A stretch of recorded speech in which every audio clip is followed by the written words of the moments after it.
बिस्मिल्लाहिर्रहमानिर्रहीम। अस्सलाम वालेकुम व्यूवर्स, आप सबको फ़िज़िक्स के ऑनलाइन वीडियो लेक्चर्स में वेलकम। व्यूवर्स, प्रीवियस लेक्चर में हमने गॉसेस लॉ के बारे में ब्रीफली डिस्कस किया था और आज हम गॉसेस लॉ की एप्लीकेशन को स्टडी करेंगे। फर्स्ट एप्लीकेशन है गॉसेस लॉ की, electric intensity of field inside a hollow charge sphere. तो हमने एक होलो स्फीयर ले लिया और इसके ऊपर यूनिफॉर्म चार्ज डिस्ट्रीब्यूशन करवा दी। अब हमने electric field intensity inside the hollow charge sphere find करनी है एट पॉइंट पी। तो इसके लिए हमने पॉइंट पी के गिर्द एक गॉसियन सरफेस हम एज्यूम करते हैं। ठीक है, गॉसियन सरफेस क्या होती है? Gaussian surface is an imaginary closed surface of arbitrary shape which passes through the point where we want to calculate electric intensity। Viewers, Gauss's surface जो होती है वो एक इमेजिनरी सरफेस होती है जो हम खुद से ड्रॉ करते हैं और ये किसी भी शेप की हो सकती है। ये सर्कुलर शेप की भी हो सकती है, सिलेंड्रिकल एंड स्क्वायर शेप की भी हो सकती है, डिपेंड करता है कि ओरिजिनल जियोमेट्री क्या है। ठीक है, और ये ऐसे पॉइंट के गिर्द ड्रॉ की जाती है जिस पॉइंट के गिर्द हमने इलेक्ट्रिक फील्ड इंटेंसिटी को फाइंड आउट करना होता है। तो व्यूअर्स, ये इस पॉइंट पे हमने इलेक्ट्रिक इंटेंसिटी को फाइंड करना था, तो इसके गिर्द हमने गॉसियन सरफेस ड्रॉ कर दी जिसका रेडियस आर डैश है, सच दैट कि radius of the Gaussian surface is less than the radius of original hollow sphere. तो फर्स्ट स्टेप हमने ये क्या कंसिडर किया? हमने गॉसियन सरफेस कंसिडर की। सेकंड स्टेप हमने क्या किया कि हमने electric flux through close surface find out किया थ्रू दिस वन इक्वेशन। ठीक है, अब गॉसियन लॉ हमने अप्लाई किया इस गॉसियन सरफेस के ऊपर। तो गॉसियन लॉ क्या कहता है कि flux is equal to Q by epsilon naught. Viewers, हम देख सकते हैं कि ये जो गॉसियन सरफेस है इसमें कोई भी चार्ज इनक्लोज नहीं है। क्या यहाँ पे कोई चार्ज नज़र आ रहा है? हमें नहीं है। तो क्यू क्या हो जाएगा? ज़ीरो। यहाँ पे हमने क्यू को ज़ीरो पुट कर दिया तो हमारे पास फ्लक्स क्या आ जाएगा? ज़ीरो। जब हम इस फ्लक्स की ज़ीरो वैल्यू को इक्वेशन नंबर 1 में पुट करेंगे तो हमारे पास ये इक्वेशन किस तरह से आ जाएगी? इस तरह से। अब व्यूअर्स, दो क्वांटिटीज़ का जो प्रोडक्ट है वो हमारे पास ज़ीरो के इक्वल है। इसका मतलब है कि इन दोनों में से एक क्वांटिटी ज़रूर ज़ीरो होगी। तो इलेक्ट्रिक फील्ड ही ज़ीरो हुई, क्योंकि एरिया तो ज़ीरो हो नहीं सकता, क्योंकि एरिया किसका यहाँ पे एरिया है? गॉसियन सरफेस का एरिया है और Gaussian surface in the form of circle present है हमारे पास और इसका एरिया पाई आर स्क्वायर है। हम इसको ज़ीरो नहीं ले सकते। तो लाजमी सी बात है कि अगर ए ज़ीरो नहीं है तो फिर ई को तो मस्ट ज़ीरो होना ही होना है। ठीक है, सो हमने क्या कंक्लूड किया कि interior of hollow charged metal sphere is field free region. कि जो मेटल स्फीयर होते हैं या जो मेटल्स होती हैं उनका जो इंटीरियर हिस्सा होता है वो फील्ड फ्री रीजन होता है, क्योंकि उस रीजन में कोई भी चार्जेस एग्जिस्ट ही नहीं करते। Therefore any operators placed in metal enclosure is shielded from electric field. इस वजह से कोई भी ऑपरेटर जो मेटल बॉक्स में बंद होता है वो शील्ड होता है, वो महफूज होता है एक्सटर्नल इलेक्ट्रिक फील्ड से। इसकी प्रैक्टिकल एप्लीकेशन ये है कि व्यूअर्स, हम देखते हैं कि जो टेलीविज़न और कंप्यूटर के जो इलेक्ट्रॉनिक्स इक्विपमेंट्स होते हैं, इलेक्ट्रॉनिक सर्किट्स होते हैं, उनको हमने मेटल बॉक्स के अंदर बंद किया हुआ होता है ताकि उन सेंसिटिव इक्विपमेंट्स की एक्सटर्नल इलेक्ट्रिक फील्ड जो कि इन्वायरमेंट में एग्जिस्ट करती है उसके साथ कोई इंटरफेरेंस ना हो और हमारे पास स्ट्रॉन्ग सिग्नल मिल सकें या क्लियर सिग्नल मिल सकें। एक और इसकी एप्लीकेशन ये भी है व्यूवर्स कि सैटेलाइट का जो सेंसिटिव इलेक्ट्रॉनिक इक्विपमेंट्स होते हैं उनको भी मेटल बॉक्सेस के अंदर बंद कर दिया जाता है, क्योंकि सैटेलाइट जब आउटर स्पेस में जाती हैं तो वहाँ पे बहुत ज़्यादा इंटेंस इलेक्ट्रिक फील्ड एग्जिस्ट करती हैं। तो उन इलेक्ट्रिक फील्ड्स के इंटरफेरेंस से सेंसिटिव इलेक्ट्रॉनिक इक्विपमेंट्स को बचाने के लिए उन इक्विपमेंट्स को मेटल बॉक्सेस के अंदर बंद कर दिया जाता है ताकि इंटरफेरेंस ना हो एक्सटर्नल इलेक्ट्रिक फील्ड की उन सेंसिटिव इलेक्ट्रॉनिक इक्विपमेंट्स के साथ और हमारे पास डेट क्लियर आए और करेक्ट आए। ठीक है व्यूअर, सेकंड एप्लीकेशन है गॉसेस लॉ की, electric field intensity due to infinite sheet of charge. Infinite क्यों लिया है व्यूअर्स? क्योंकि हमें इलेक्ट्रिक फील्ड इंटेंसिटी यूनिफॉर्म चाहिए, क्योंकि जब हम फार्मूला ये वाला अप्लाई करते हैं फाई इज़ इक्वल टू ई ए, तो इसमें ये कंडीशन होती है कि electric field must be uniform. ठीक है, हमने उस इनफाइनाइट शीट ऑफ चार्ज का एक छोटा सा पोर्शन ले लिया है। ठीक है, और उसके ऊपर यूनिफॉर्म चार्ज डिस्ट्रीब्यूशन करवा दी है। ठीक है, और हमने एक नई टर्म इंट्रोड्यूस करवानी है, that is surface charge density which is equal to charges per unit area. This is similar to mass density in which we say that mass per unit volume. Similarly this is charge density that is charge per unit area. ठीक है, तो अब हमने पहला step क्या करना है, हमने इलेक्ट्रिक इंटेंसिटी फाइंड करनी है ना इस इनफाइनाइट शीट ऑफ चार्ज की. तो पहला स्टेप हमारा ये होना चाहिए कि हमने गॉसियन सरफेस कंसिडर करनी है. तो अब मैं आप यहाँ पे गॉसियन सरफेस आप लोगों को ड्रॉ करके दिखाती हूँ कि वो किस तरह की होगी. व्यूअर्स, ये मैंने Gaussian surface in the form of cylinder draw कर दिए. Gaussian surface keep this in mind कि इस तरह से लेनी ताकि हम उसका इजीली एरिया कैलकुलेट कर सकें.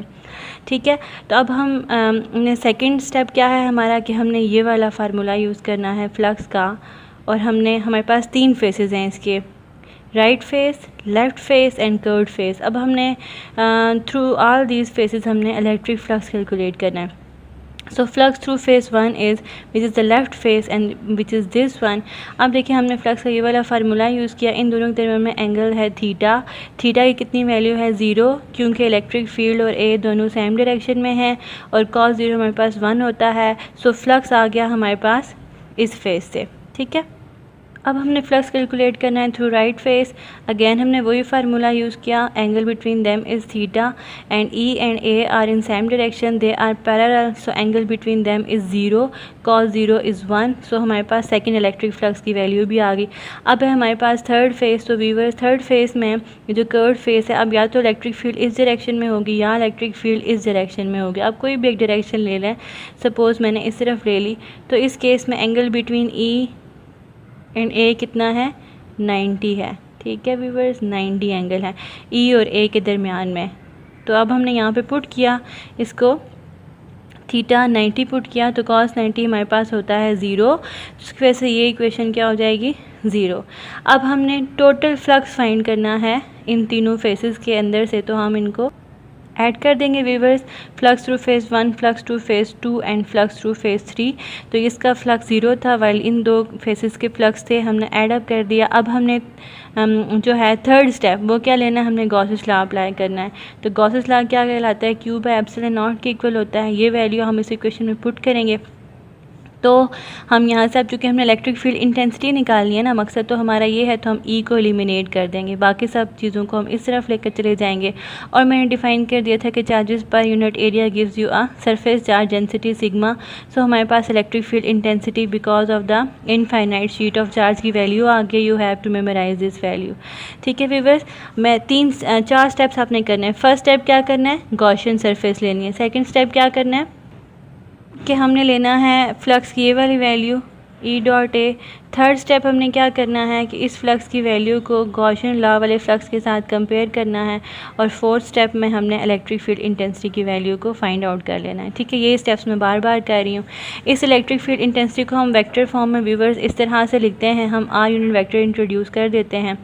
ये वेक्टर हमें ये शो कर रहा है कि जो इलेक्ट्रिक फील्ड की डायरेक्शन है वो away from the sheet of charge है. ठीक है, अब देखें ना, हमने ये शीट ऑफ चार्ज ली थी ना, तो इलेक्ट्रिक फील्ड की direction away from the sheet of charge है. ये हमें आर यूनिट वेक्टर शो कर रहा है. और अगर यहाँ पे पॉजिटिव चार्जेस की जगह नेगेटिव चार्जेस होते तो इलेक्ट्रिक फील्ड की direction toward the sheet of charge होती है और ये नेगेटिव साइन आपको शो कर रहा है. व्यूअर्स, ये हमारे पास सेकेंड एप्लीकेशन होगी है गॉसेस लॉ की. व्यूअर्स, थर्ड एप्लीकेशन है हमारे पास गॉसेस लॉ की. इलेक्ट्रिक फील्ड इंटेंसिटी हमने फाइंड करनी है due to 2 oppositely charge plates. तो हमने 2 अपोजिटली चार्ज प्लेट्स ड्रॉ कर ली हैं और मैंने गॉसियन सरफेस भी ड्रॉ कर ली क्योंकि इलेक्ट्रिक फील्ड इंटेंसिटी फाइंड करने का पहला स्टेप यही होता है कि हमने गॉसियन सरफेस लेनी है. वो in the form of box मैंने कंसिडर कर ली है. ठीक है, अब क्या किया हमने कि हमने इस बॉक्स के थ्रू इलेक्ट्रिक फ्लक्स की वैल्यू को फाइंड आउट किया. ठीक है, तो ये मैंने कर लिया. इस ये जो है बॉक्स, इसके कितने फेसेस हैं, 4 फेसेस हैं. वो मतलब 1 2 3 4 इस तरह से. तो फ्लक्स थ्रू अपर फेस, ये वाला जो अपर फेस है, ये फेस जो है वो मेटल के इंटीरियर रीजन में आ रहा है. तो हमने अभी पढ़ा है कि उस रीजन में, मेटल का जो इंटीरियर रीजन होता है, वहाँ पे इलेक्ट्रिक फील्ड क्या होती है, 0 होती है. हमने अगेन वही वाला फार्मूला लगाया, phi is equal to E dot A, but we know that कि inside the interior region of the metal electric field is 0. so हमने E को 0 पुट कर दिया तो हमारे पास अपर फेस से इलेक्ट्रिक फ्लक्स कितना आया, 0 आया. फिर हमने इसका राइट फेस ले लिया, तो व्यूवर्स राइट फेस का एरिया इस तरफ है और इलेक्ट्रिक फील्ड की डायरेक्शन डाउनवर्ड है। सो एंगल कितना बनेगा इन दोनों के दरमियान में 90 का। तो हमने यहाँ पे देखें E dot A cos theta, theta 90 है तो कॉस 90 कितना होता है 0। सो हमारे पास फाई 2 क्या आ जाएगा 0 आ जाएगा। अब है हमारे पास लेफ़्ट फेस, तो लेफ़्ट फेस में आप देखें तो ये मैंने यहाँ पे इसका एरिया ड्रॉ किया और ये इलेक्ट्रिक लाइंस ऑफ फोर्स की डायरेक्शन है, तो एंगल अगेन कितना हो गया हमारे पास 90। सो इस फेस में से कितना गुजरेगा इलेक्ट्रिक फ्लक्स अगेन 0। अब है हमारे पास डाउनवर्ड फेस, इसका एरिया मैं इस तरफ ड्रॉ करूँगी, ये एरिया हो जाएगा, ठीक है। और इलेक्ट्रिक फील्ड भी इसी डायरेक्शन में, ये जो लाइंस ऑफ फोर्स हैं ये क्या शो कर रही हैं, ये इलेक्ट्रिक फील्ड, तो जिस डायरेक्शन में एरिया है उसी डायरेक्शन में ही इलेक्ट्रिक फील्ड है। सो एंगल इन दोनों के दरमियान में कितना हो गया है 0 हो गया। सो ये है हमारे पास ये वाला डाउन फेस, ठीक है। डाउन फेस में से एंगल कितना है 0। सो ये मैंने यहाँ पे 0 पुट किया और cos 0 हमारे पास होता है 1 के इक्वल। सो हमारे पास जो डाउनवर्ड फेस है उसका फ्लक्स आ गया। अब टोटल फ्लक्स जो इस रेक्टेंगुलर गॉसियन सरफेस के अंदर से पास हुआ वो हम कैसे फाइंड करेंगे, हम इन तमाम इंडिविजुअल फ्लक्सेस को ऐड कर देंगे। सो ऐड किया व्यूवर्स तो हमारे पास ये आया। अब हमने इसके ऊपर गॉसियन लॉ अप्लाई करना है और हम जानते हैं कि गॉसियन लॉ के थ्रू फाई की वैल्यू ये होती है।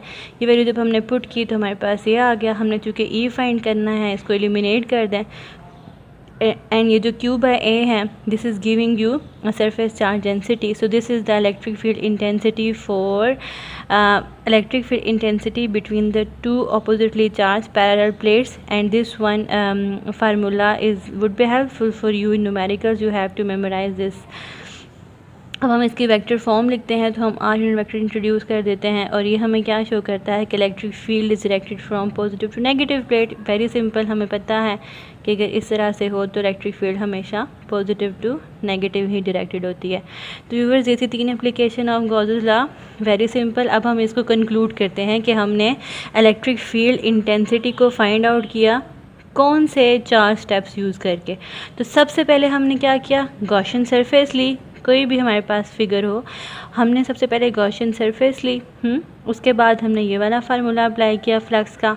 देन यहाँ से फ्लक्स कैलकुलेट करके इस फार्मूले को गॉसियन लॉ वाले फ्लक्स के साथ कंपेयर किया और कंपैरिजन के बाद हमने इलेक्ट्रिक फील्ड इंटेंसिटी को फाइंड आउट कर लिया, ठीक है। Viewers, I hope this lecture would be very helpful for you. Thanks for watching. अगर आपको वीडियो अच्छी लगी है तो उसको सब्सक्राइब कर दें और इसे लाइक भी कर दें चैनल को। And thank you so much for watching. Take care of yourself. Allah.